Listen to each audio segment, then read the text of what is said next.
Olá pessoal, tudo bem? Hoje nós vamos retornar falando aqui da terceira e última parte da nossa aula de miologia, do sistema muscular.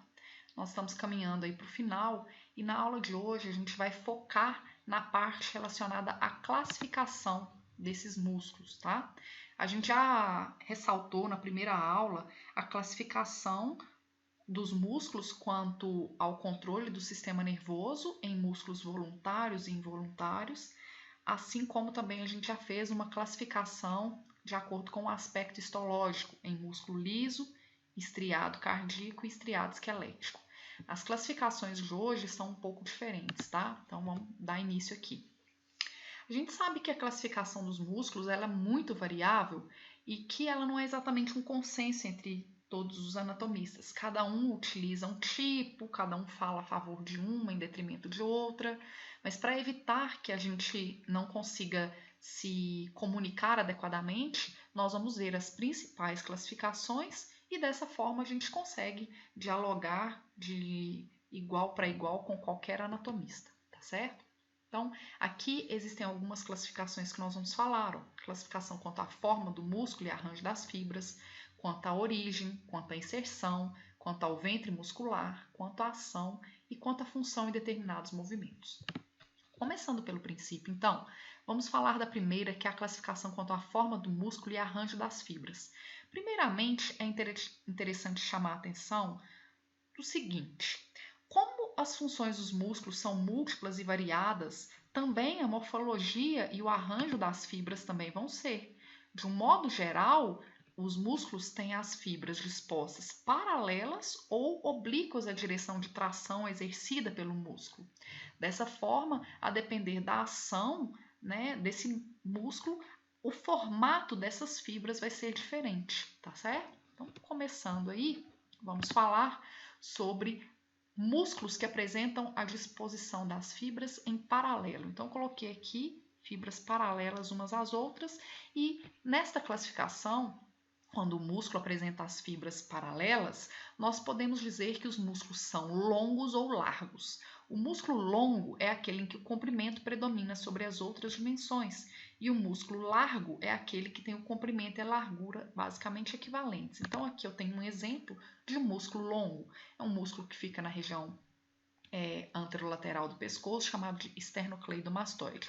Esse músculo é considerado um músculo longo, já que o seu comprimento prevalece sobre as outras dimensões, assim como aqui o músculo braquial, que também é um músculo considerado longo. Por outro lado, nós temos aqui o glúteo máximo e o diafragma como sendo dois exemplos de músculos largos, ou seja, músculos em que o comprimento e a largura basicamente se equivalem, né? Então, músculos longos e músculos largos. É interessante chamar atenção para o fato de que, quando um músculo apresenta as fibras paralelas, ele pode ser longo ou largo. Então, o formato, o aspecto desse músculo pode ser meio que padronizado de acordo com a classificação. Por exemplo, músculos longos têm um formato fusiforme. O que significa esse formato fusiforme? Isso acontece especialmente nos membros, mas não apenas nos membros. Vocês podem perceber que músculos longos, por exemplo, como o bíceps braquial aqui, o córaco braquial, são músculos que apresentam o ventre muscular, que é a parte vermelha ativa contrátil, convergindo para suas extremidades, para onde vai ser fixo. Então, todas as fibras musculares convergem para dois pontos de origem e inserção. Então, a gente consegue ver que ocorre a convergência dessas fibras musculares em direção aos tendões de origem e de inserção, e o formato do ventre muscular fica fusiforme. Então, músculos longos são músculos que têm o formato fusiforme. Agora, quando estamos falando de músculos largos, aqueles que apresentam comprimento e a largura equivalentes, esses músculos tendem a apresentar um formato em leque, ou seja, se vocês observarem aqui o músculo peitoral maior e o músculo temporal, ambos são músculos que as fibras musculares convergem para um único tendão, como vocês podem ver aqui, ó, todos convergindo para um único tendão, e isso dá um aspecto de leque, né, do formato de leque para esses músculos. Então, resumindo, se o músculo tem um formato, as fibras estão em paralelo, eles podem ter o formato longo, né, quando o comprimento maior do que a largura e a espessura, e o formato largo. Quando o músculo tem o formato quando o músculo tem um formato largo, esse músculo apresenta o comprimento e a largura basicamente equivalentes. Músculos longos têm o formato fusiforme. Músculos que são largos têm o formato em leque, predomina o formato em leque, tá? Então, além das fibras paralelas com os músculos longos e largos e, portanto, músculos em leque e fusiformes, nós temos também músculos em que a direção das fibras musculares ela é oblíqua à direção da força, né? Então, a força está sendo feita nesse sentido, as fibras estão oblíquas à direção da tração.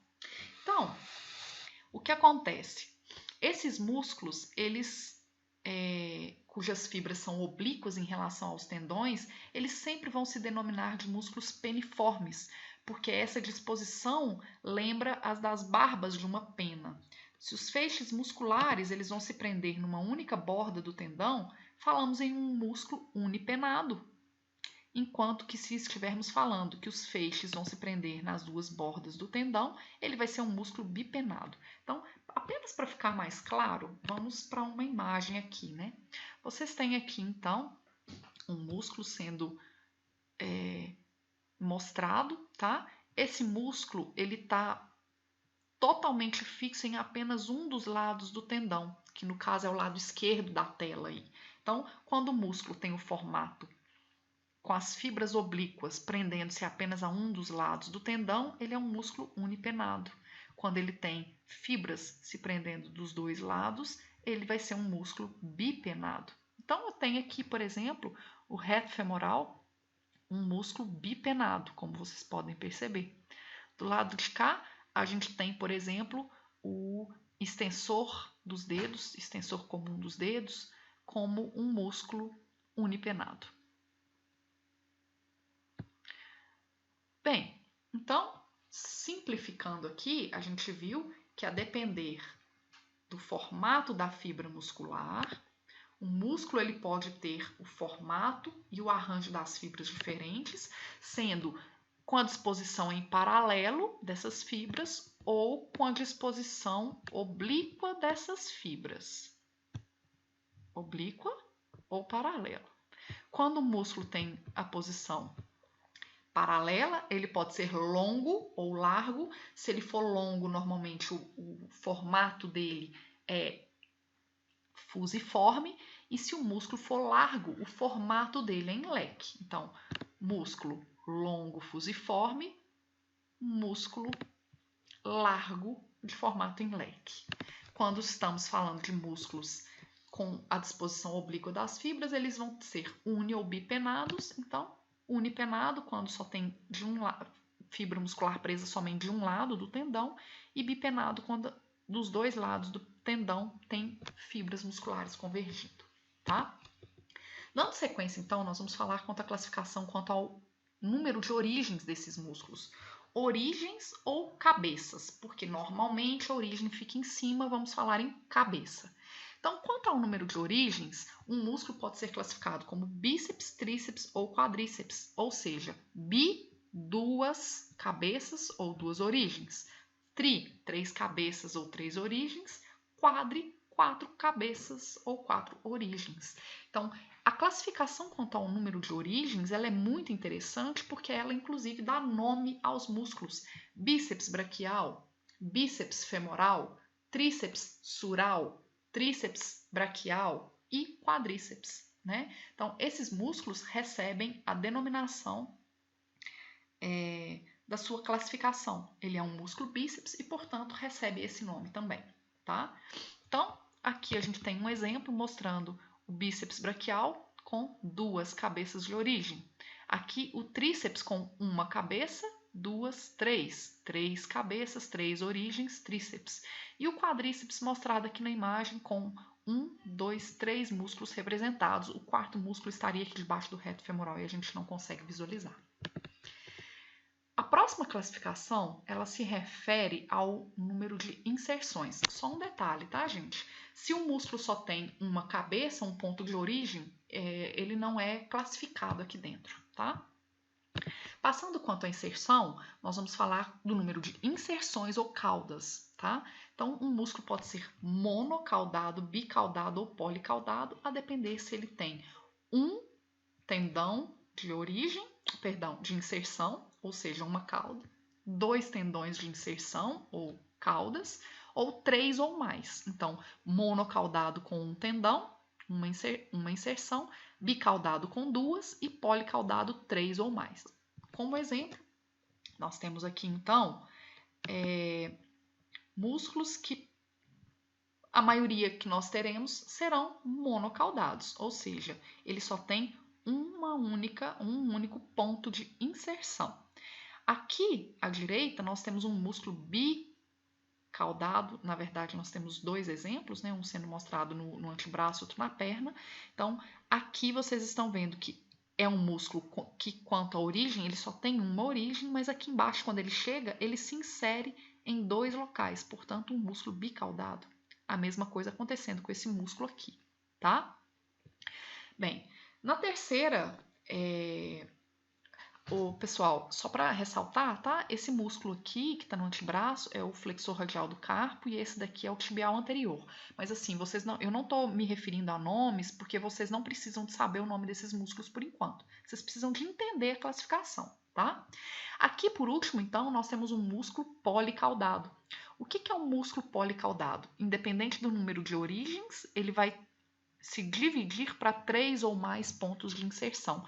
Então, os músculos que são flexores dos dedos e extensores dos dedos, tanto dos membros superiores quanto dos membros inferiores, que vão tanto fazer flexão do segundo ao quinto dedo no pé quanto na mão, eles são músculos policaudados, porque eles são músculos que têm o mesmo ventre muscular, mas que se subdividem para se inserir em 3 ou mais pontos, músculos policaudados, tá? Então, a nossa próxima classificação vai falar quanto ao número de ventres musculares. A maioria dos músculos vai ter um único ventre muscular e aí ele não é subclassificado aqui dentro. Mas digamos que um músculo pode ser digástrico ou poligástrico. Digástrico é aquele que tem 2 ventres musculares. Poligástrico, aquele que tem 3 ou mais. E os exemplos clássicos estão aqui mostrados para vocês.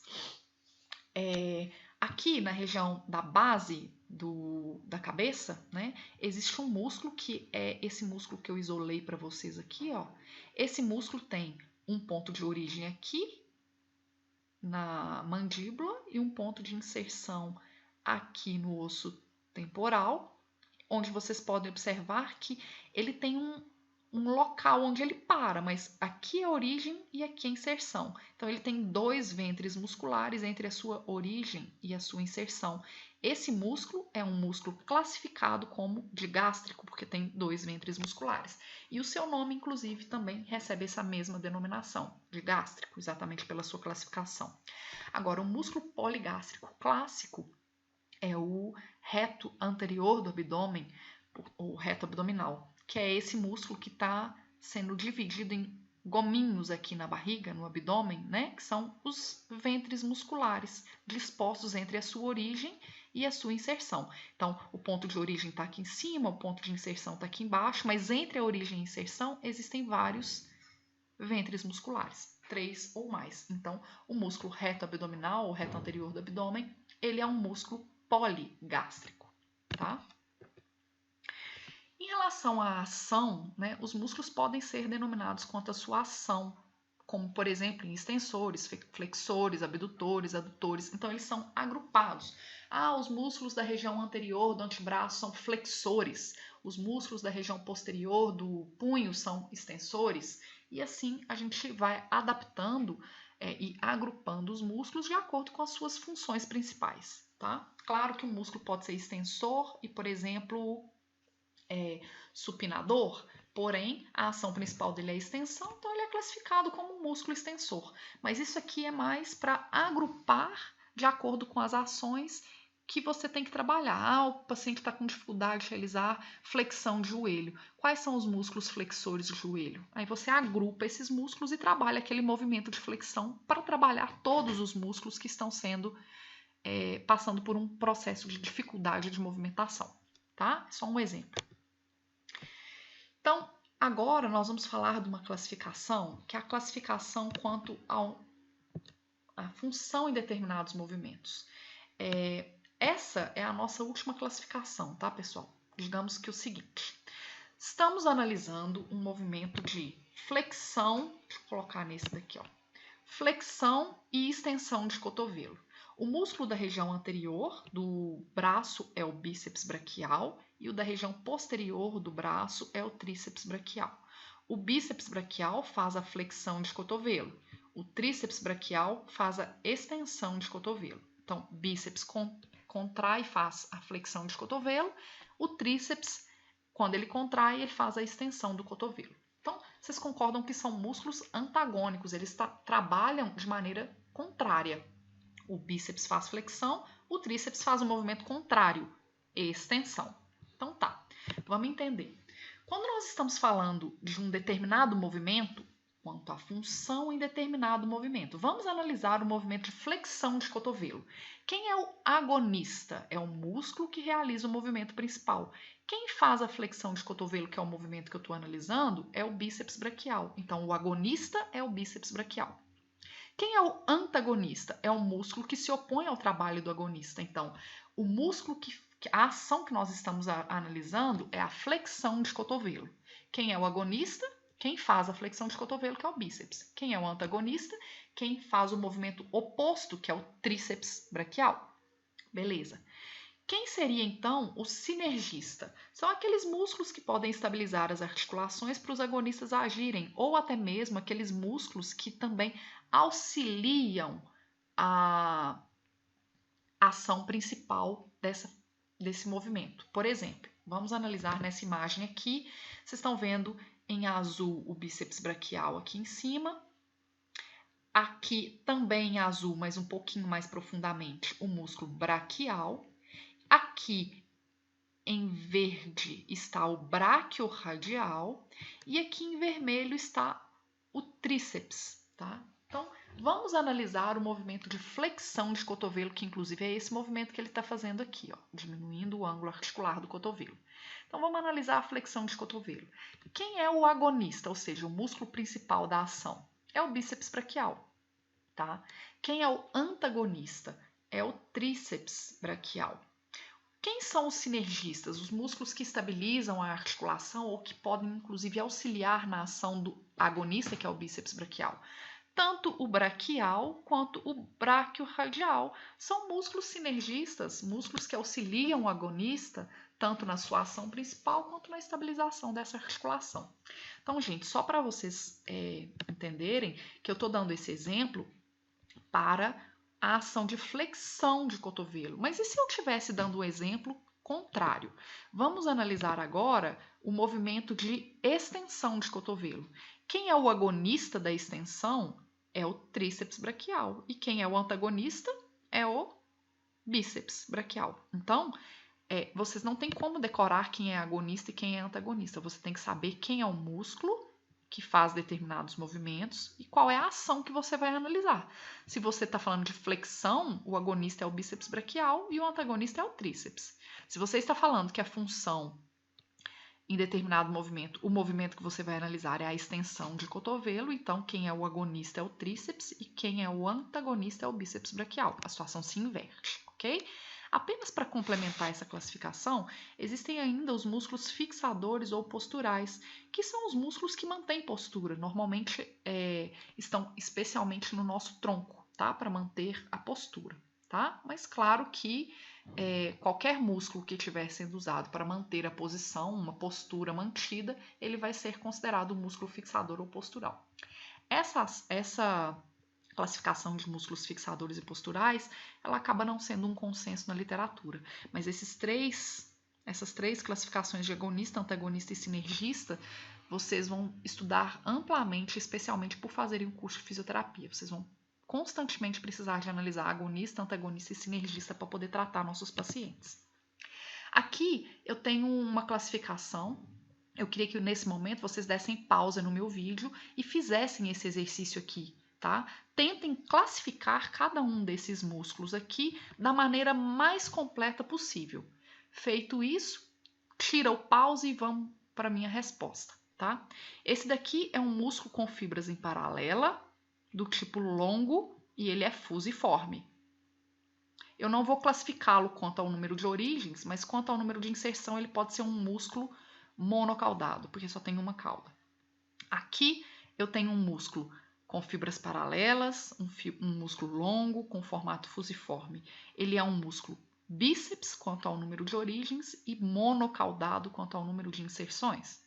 Aqui eu tenho um músculo que também é um músculo com fibras paralelas, também é um músculo fusiforme, um músculo longo, porém quanto ao número de ventres musculares, eu digo que este é um músculo digástrico e este um músculo poligástrico, com vários ventres musculares, 3 ou mais ventres musculares.